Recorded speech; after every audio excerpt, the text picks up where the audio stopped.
Hello बच्चों आज इस वीडियो में मैंने आपके लिए एक टॉपिक लिया है जो कि बायोलॉजी से रिलेटेड है। पुष्पी पौधों में लैंगिक जनन अर्थात sexual reproduction in flowering plant. ये टॉपिक क्लास 12th और क्लास 10th दोनों में ये टॉपिक है। दोनों क्लास के बच्चे इस टॉपिक को देख सकते हैं। तो आइए देखते हैं कि किस तरह से पुष्पी पौधों में लैंगिक जनन की प्रक्रिया संपन्न होती है। ठीक है, तो बेटा किसी भी फ्लावरिंग प्लांट में अर्थात पुष्पी पौधे में किसी एक पुष्प के अंदर दोनों रिप्रोडक्टिव ऑर्गन्स प्रेजेंट होते हैं, अर्थात मेल और फीमेल दोनों सेक्स ऑर्गन प्रेजेंट होते हैं। जैसे मैंने यहाँ पर एक पुष्प की अनुदैर्घ्य काट ली है, जिसमें आप देख रहे हैं कि ये जो पार्ट देख रहे हैं ये पुष्प का नर जनन तंत्र है और ये पुष्प का मादा जनन तंत्र है। तो पुष्प के नर जनन अंग को पुमंग या एंड्रोसियम कहते हैं। पुष्प का जो नर जनन अंग है, मेल रिप्रोडक्टिव ऑर्गन क्या है? पुमंग। पुमंग कह सकते हैं इसको हम, या फिर एंड्रोसियम कहेंगे। एंड्रोसियम।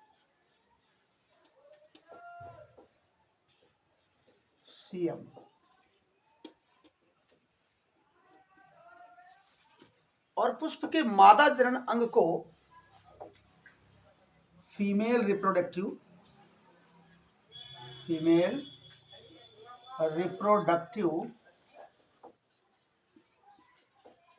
ऑर्गन को हम जायांग कहते हैं, अर्थात गाइनोसियम कहते हैं। जायांग अर्थात गाइनोसियम कहते हैं।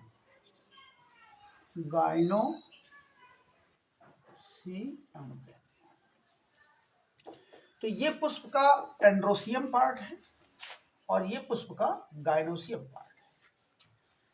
यानी किसी एक पुष्प में दोनों जनन अंग पाए जाते हैं, नर जनन अंग और मादा जनन अंग। नर जनन अंग को पुमंग अर्थात एंड्रोसियम और मादा जनन अंग को जायांग अर्थात गाइनोसियम कहते हैं। पुमंग के भी 3 भाग होते हैं। कौन कौन से? पुमंग के 3 भाग कौन से हैं वो ध्यान से देखें। पुमंग के 3 भाग हैं। ये पराग कोश, जिसको एंथर कहेंगे, पराग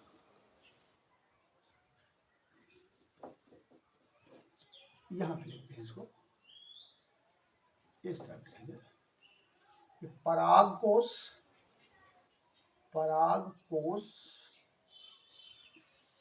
और ये क्या है? फिलामेंट या पुतंतु कह सकते हैं उसको, पुतंतु। जहां पर दोनों जुड़े होते हैं उसको हम कनेक्टर या योजी कहते हैं, जोड़ने वाला। ये 3 पार्ट होते हैं। तो पराग कोश, पुतंतु और योजी, ये 3 पार्ट नर जनन के हो गए। तो यहाँ पर देखिए ये परागकोश है, ये पुतंतु और ये योजी। तो ये और किसी एक इकाई को, एक यूनिट को हम पुंकेसर या स्टामिन कहते हैं। इस पूरी एक इकाई को हम पुंकेसर या स्टामिन भी कहते हैं। इसी प्रकार जायांग के भी 3 पार्ट होते हैं। ये नीचे का फूला हुआ भाग जो देख रहे हैं ये अंडाशय या ओवरी कहलाता है। क्या कहलाता है? अंडाशय। इसको हम क्या कह सकते हैं? ओवरी। और बीच का धागेनुमा जो पतला भाग है इसे हम वर्तिका कहते हैं। वर्तिका को हम स्टाइल बोलते हैं, स्टाइल। जबकि जो ऊपर का फूला हुआ भाग है इसे हम वर्तिकाग्र कहते हैं, वर्तिकाग्र कहते हैं। तो बच्चों कुछ बात समझ में आई कि किसी भी फ्लावरिंग प्लांट के पुष्प में नर व मादा दोनों जनन अंग पाए जाते हैं। नर जनन अंग को पुमंग या एंड्रोसियम कहते हैं। मादा जननांग को जायांग या गाइनोसियम कहते हैं। पुमंग के 3 पार्ट होते हैं, परागकोश, पुतंत्र और योजी। जायांग के भी 3 भाग होते हैं, अंडाशय, वर्तिका और वर्तिकाक, ओवरी, स्टाइल, स्टिग्मा। चलिए अब आगे देखते हैं कि ये किस प्रकार से फर्टिलाइजेशन करते हैं, अर्थात इनमें निषेचन की प्रक्रिया किस तरह से होती है और लैंगिक जनन की प्रक्रिया किस तरह से संपन्न है। तो बच्चों ध्यान से सुनिए, ये जो पराग कोश है, पराग कोश के अंदर पराग मात्र कोशिकाएं होती हैं। बहुत ध्यान से सुनिएगा, पराग कोश के अंदर पराग मात्र कोशिकाएं होती हैं, जिनमें अर्धसूत्री कोशिका विभाजन द्वारा अर्थात मियोसिस सेल डिवीजन द्वारा 4 अगुणित परागकणों का निर्माण होता है। किसी एक कोशिका से 4 अगुणित परागकणों का निर्माण होता है। इसके अंदर बहुत से परागकण जो कि हैप्लॉइड होते हैं बच जाते हैं। इस तरह से ये परागकण इसमें बन जाते हैं। यहाँ पर भी आप इसको शो कर सकते हैं, ये परागकण है। इसी प्रकार अंडाशय के अंदर, अंडाशय के अंदर ये अंडाशय है, इसको हम बाहर से अंडाशय कहेंगे। अंडाशय या ओवरी, ओवरी,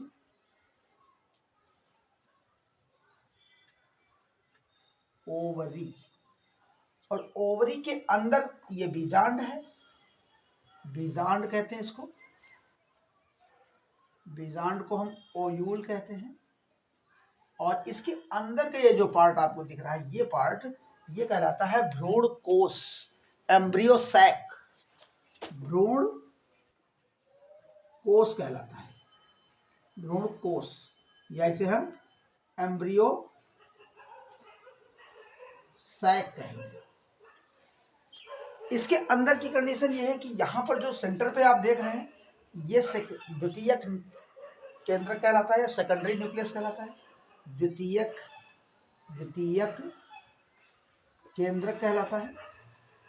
यहाँ पर जो इस बीजांड, ये बीजांड द्वार है, जहाँ से एक कट आपको दिख रहा है, ये बीजांड द्वार है। इसको हम बीजांड द्वार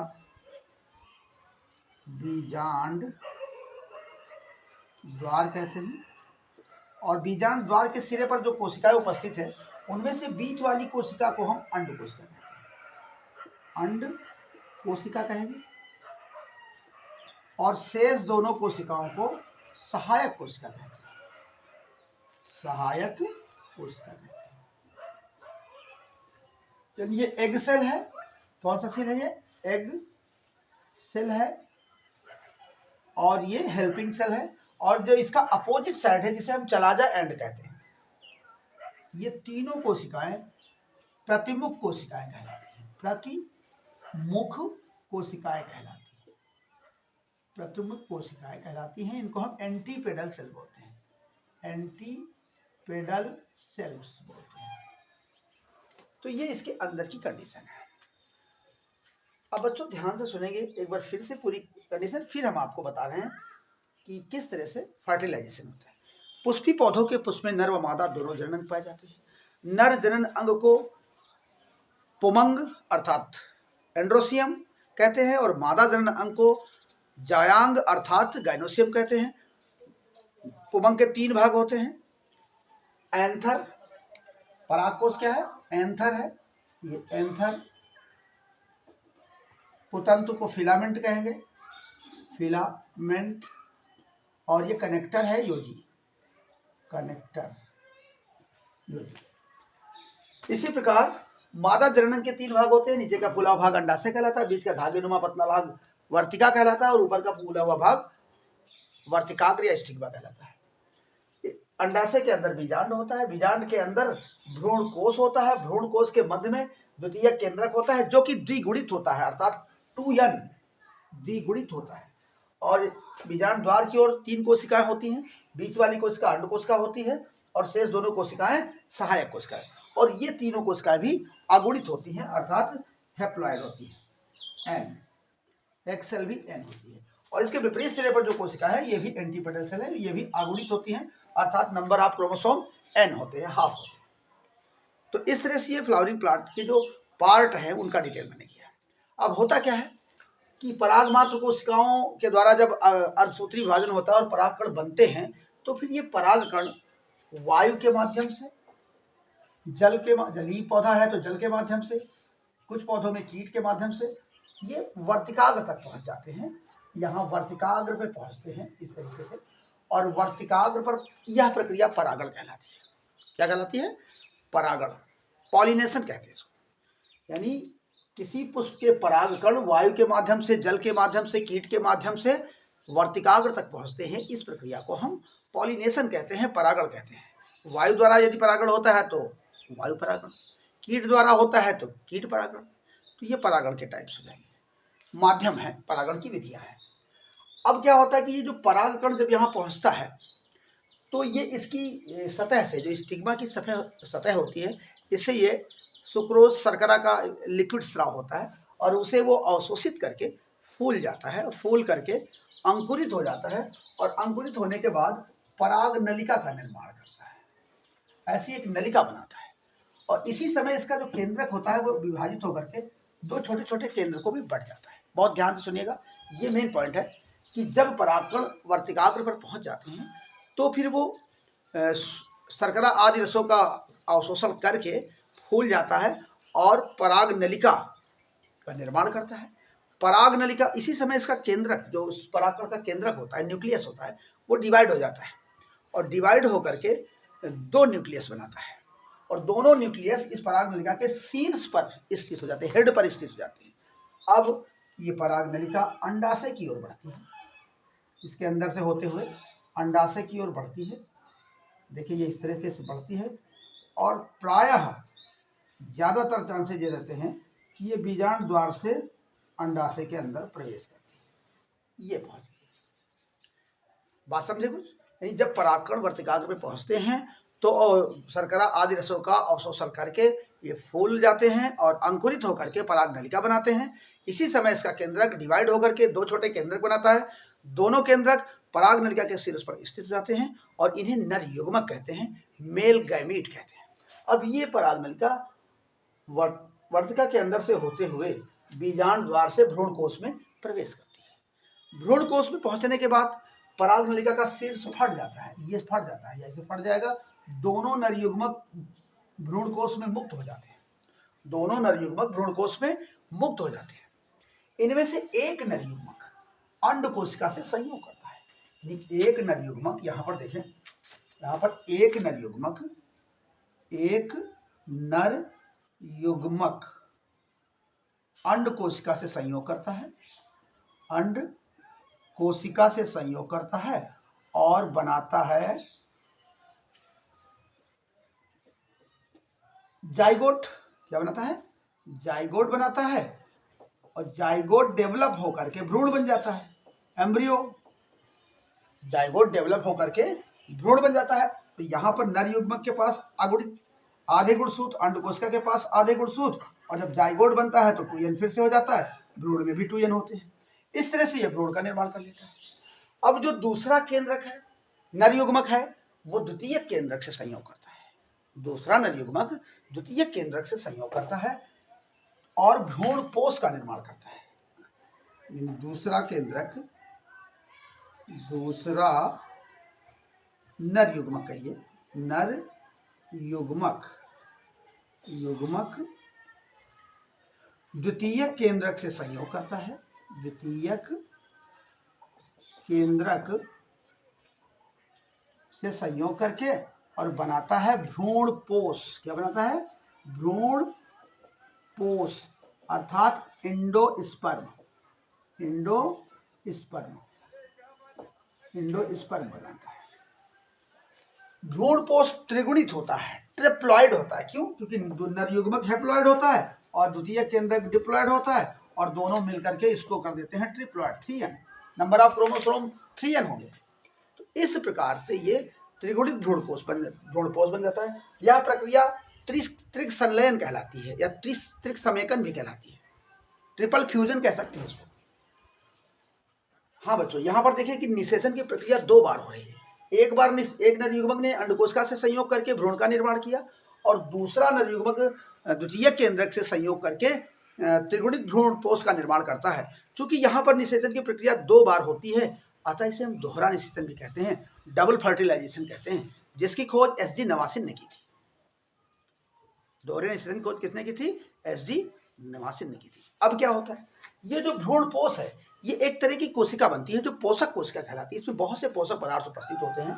तो क्या होता है कि इस पोषक कोशिका में, जैसे ये पोषक कोशिका भ्रूणपोष इस तरह की कोशिका बन गई और इसमें बहुत सारा फूड मटेरियल भरा होता है, तो ये जो भ्रूण बनता है, ये जो भ्रूण बनता है, ये भ्रूण इस पोषक कोशिका के अंदर आ जाता है और ये भ्रूणपोष से इस भ्रूण को जैविक प्रक्रियाओं को संचालित करने के लिए न्यूट्रिएंट्स अर्थात पोषक पदार्थ प्राप्त होते रहते हैं।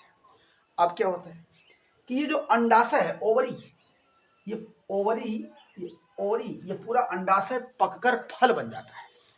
अंडाशय पककर फल बन जाता है और ये जो बीजांड है बीज बन जाता है।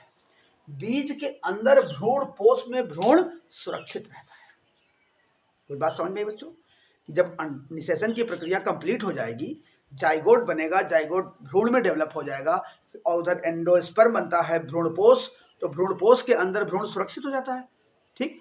और पूरा अंडाशय जो बाहर से अंडाशय है वो पककर फल बन जाता है, उसके अंदर बीजांड है वो बीज बन जाता है और बीज के अंदर भ्रूणपोष में भ्रूण सुरक्षित रहता है। भ्रूणपोष के अंदर समस्त जैविक क्रियाएं होती रहती हैं और जब भी अनुकूल परिस्थितियां मिलती हैं तो बीज जो कि देखने में निर्जीव लगता है लेकिन उसके अंदर भ्रूणपोष में भ्रूण सुरक्षित रहता है, उसमें समस्त जैविक क्रियाएं चला करती हैं।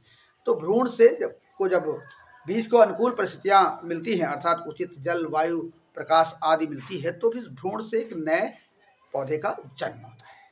तो बच्चों बात समझ में आ गई? इस तरह से फ्लावरिंग प्लांट में निषेचन की प्रक्रिया कंप्लीट होती है, ठीक है। तो देख लें एक बार फिर से, चाहे तो देख लें, यहाँ से फिर से बात को समझ लीजिए क्योंकि ये बहुत इंपॉर्टेंट टॉपिक है क्लास 12th के लिए और क्लास 10th के लिए। परागकण वायु के माध्यम से, जल के माध्यम से, कीट के माध्यम से वर्तिकाग्र तक पहुंचते हैं, यह क्रिया परागण कहलाती है।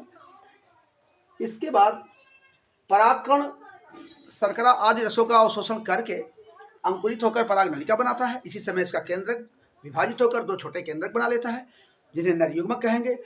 दोनों नरयुग्मक पराग नलिका के शीर्ष पर स्थित हो जाते हैं। पराग नलिका अंडाशय की ओर बढ़ती है और बीजांड द्वार से भ्रूणकोश में प्रवेश करती है। भ्रूणकोश में पहुंचने के बाद पराग नलिका का शीर्ष फट जाता है और दोनों नरयुग्मक भ्रूणकोश के अंदर बिखर जाते हैं, मुक्त हो जाते हैं। एक नरयुग्मक अंडकोशिका से संयोग करता है और जाइगोट का निर्माण करता है जो डेवलप होकर के भ्रूण बन जाता है। भ्रूण द्विगुणित होता है। इधर दूसरा नरयुग्मक द्वितीय केंद्रक से संयोग करता है और त्रिगुणित भ्रूणपोष का निर्माण करता है। भ्रूणपोष एक पोषक कोशिका है, उस पोषक कोशिका के अंदर भ्रूण सुरक्षित हो जाता है और इसके बाद अंडाशय पककर फल बन जाता है, बीजांड बीज बन जाता है, बीज के अंदर भ्रूणपोष में भ्रूण सुरक्षित रहता है। अनुकूल परिस्थितियां मिलने पर बीज से नए पौधे का जन्म होता है। तो बच्चों ये था पुष्पी पौधों में लैंगिक जनन। आशा है कि बात समझ में आई होगी और यदि कहीं कोई दिक्कत है, कोई प्रॉब्लम है तो कमेंट बॉक्स में कमेंट करिए और मेरे इस वीडियो को लाइक करिए, चैनल को सब्सक्राइब करिए। धन्यवाद।